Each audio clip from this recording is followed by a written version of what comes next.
نحمدہ ونصلی علی رسولہ الکریم اما بعد فاعوذ باللہ من الشیطان الرجیم بسم اللہ الرحمن الرحیم۔ اللہ تبارک و تعالیٰ نے جب حضرت ابراہیم علیہ السلام کو لوگوں کا پیشوا بنایا،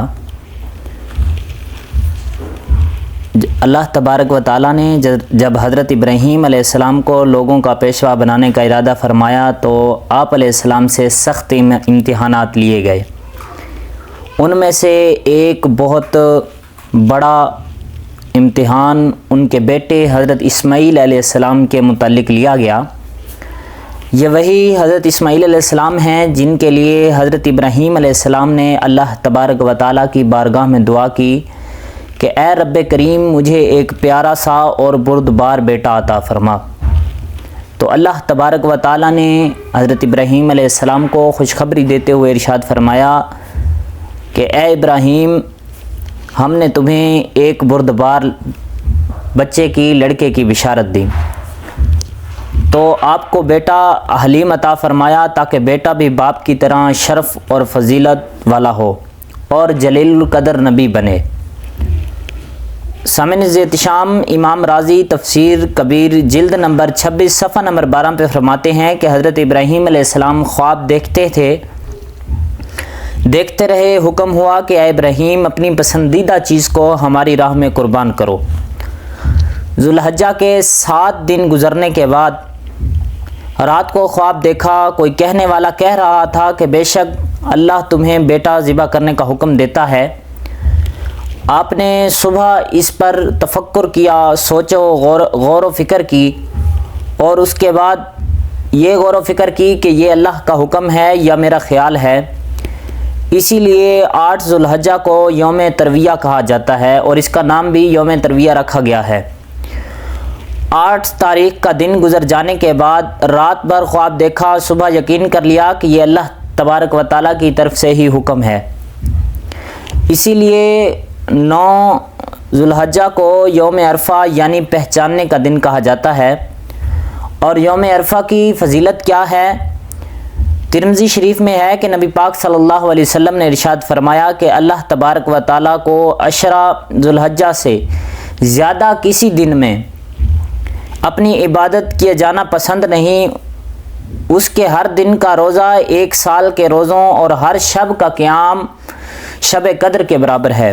یہ یوم عرفہ کی فضیلت ہے۔ اور مسلم شریف میں حدیث ہے کہ نبی پاک صلی اللہ علیہ وسلم نے فرمایا کہ یوم عرفہ یعنی کہ 9 ذی الحجہ کا ایک روزہ 2 سال کے گناہوں کا کفارہ ہو جاتا ہے۔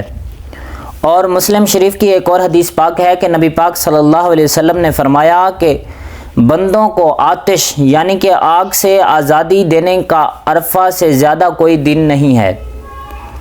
اور ایک اور حدیث پاک ہے کہ نبی پاک صلی اللہ علیہ وسلم نے فرمایا کہ شیطان کو عرفہ کے زیادہ کوئی ذلیل اور حقیر کرنے والا نہیں، اور نہ ہی زیادہ غصہ دلانے والا دن ہے۔ اس کی وجہ یہی ہے کہ اس روز وہ رحمت اور معافی دیتا ہے۔ پھر 10ویں شب، اس کے بعد آنے والی رات کو پھر خواب دیکھنے پر صبح اس پر عمل کرنے کا صمیم ارادہ کر لینا ہی 10 ذوالحجہ یعنی یوم نحر ذبح کا دن، قربانی کا دن کہا جاتا ہے۔ اسی لیے کہ حضرت ابراہیم علیہ السلام نے حضرت اسماعیل علیہ السلام کو 10 ذوالحجہ کو اپنے پکے ارادے کے ساتھ ان کو ذبح کرنے کا ارادہ فرما لیا تھا۔ اور امام خازن تفسیر خازن 4 جلد میں صفحہ نمبر 22 پر لکھتے ہیں کہ حضرت اسماعیل علیہ السلام نے اپنے والد سے مزید عرض کی کہ ابو جان ذبح کرنے سے پہلے مجھے رسیوں سے مضبوط باندھ دیجیے گا تاکہ میں ہل نہ سکوں، کیونکہ مجھے ڈر ہے کہ کہیں میرے ثواب میں کمی نہ ہو جائے، اور میرے خون کی چھینٹوں سے اپنے کپڑوں کو بچا کر رکھیے گا تاکہ انہیں دیکھ کر میری امی غمگین یا پریشان نہ ہوں۔ چھری خوب تیز کر لیجیے گا تاکہ میرے گلے پر اچھی طرح چل جائے، کیونکہ موت بہت سخت ہوتی ہے۔ آپ مجھے ذبح کرنے کے لیے پیشانی کے بل لٹا دیجیے گا تاکہ آپ کی نظر میرے چہرے پر نہ پڑے، اور اگر آپ مناسب سمجھیں تو میری قمیض انہیں دے دیجیے گا، میری والدہ کو، تاکہ انہیں تسلی ہو جائے گی اور صبر آ جائے گا۔ حضرت ابراہیم علیہ السلام نے فرمایا، اے میرے بیٹے، تم اللہ کے حکم پر کرنے میں میرے کیسے عمدہ مددگار ثابت ہو رہے ہو۔ پھر حضرت اسماعیل علیہ السلام نے کہا تھا کہ ان کو اسی طرح باندھ دیا، اپنی چھری تیز کی، پیشانی کے بل لٹایا، چہرے سے نظر ہٹائی اور ان کے گلے پر چھری چلا دی، لیکن چھری نے اپنا کام نہ کیا، یعنی گلا نہ کٹا۔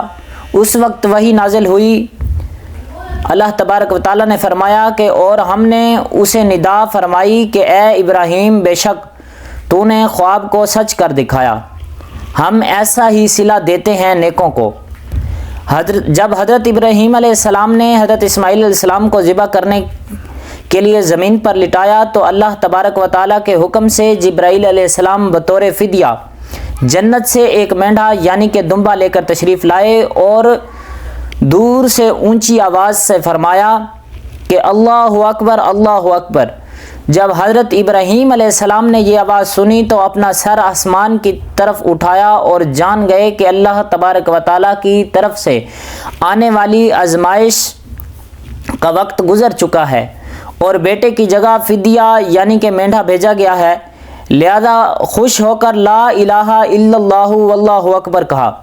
جب حضرت اسماعیل علیہ السلام نے یہ سنا تو فرمایا اللہ اکبر وللہ الحمد، اللہ اکبر وللہ الحمد۔ اس کے بعد ان تینوں پاک حضرات کے ان الفاظ کی ادائیگی کو یہ سنت قیامت تک کے لیے جاری و ساری رکھا گیا۔